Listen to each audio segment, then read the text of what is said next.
Welcome to CE on ReachMD. This activity is provided by GLC and is part of our Minute CE curriculum. Prior to beginning the activity, please be sure to review the faculty and commercial support disclosure statements as well as the learning objectives.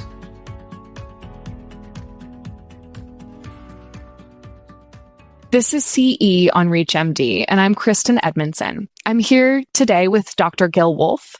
So far, we've talked about why setting clear treatment targets in GMG matters and what those targets are. Now we're diving into what one of those targets really means, minimal symptom expression, or MSE, and how it's reshaping how we define treatment success. So minimal symptom expression is having an MG-ADL score of 0 or 1. Let's start there. So Dr. Wolfe, when you're looking at that MG-ADL score of 0 or 1, what does that really tell you about where a patient stands and how they're doing? Well, it generally and pretty much universally tells you that the patient is doing really, really well. I even would argue if you have an MG-ADL score of 0 or 1, not only is your disease control quite good, but you're probably not having significant side effects from therapy either, because you probably would be hitting some of those items if you were having some tolerance issues with medications. I have never seen a patient with an MG-ADL of 0 to 1 who is not doing really well. So, it's an aspirational treatment goal. It really represents near complete or fully complete control of symptoms with really no or minimal functional impact on activities of daily living. It's been used in clinical trials as a secondary outcome. We know that patients achieving MSE, minimal symptom expression, maintain a stable disease state with nearly 87% of those reaching this status remaining in remission or minimal manifestation at 12 months. The other thing about it is it focuses on patient-centered goals. Again, it's a derivative of the MG-ADL, which has served as the primary outcome in some fashion for all of the trials that have led to targeted therapy approvals by the FDA since 2017.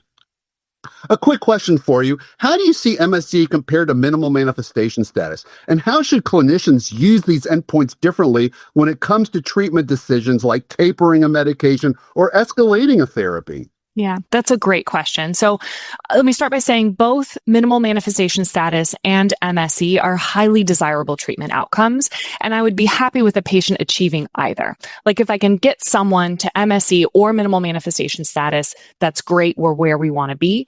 And similarly, if they're not at minimal manifestation status or minimal symptom expression, MSE, I may try to escalate their therapy to work to get them to that better controlled state.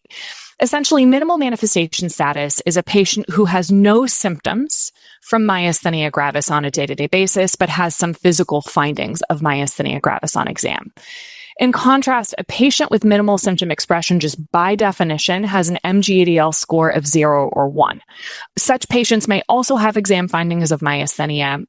A key distinction here is that not every symptom of myasthenia gravis is captured in the MG-ADL score. The big gap that is sometimes missed is neck weakness, right? Neck flexion or extension weakness is not captured in the MG-ADL score. So, in theory, a patient who has some neck flexion weakness from time to time, they're going to have an MG-ADL score of 0. Similarly, a patient who has no symptoms other than mild occasional double vision is going to have an MG-ADL score of 1. So I see MMS as being a little bit stricter in terms of its definition, but in either case, a patient who is at either minimal manifestation status or MSE is very well controlled. And it's usually when patients are at one of these statuses that I would begin to taper immunosuppression, whether that's steroids or whether it's other sort of immunotherapies. When a patient gets to one of these points is when I'll say, okay, what can we start taking off to keep them ideally at a really well-controlled point, but on as little therapy as they need, right? So this has been a great micro discussion. Our time is up, and thanks so much for listening.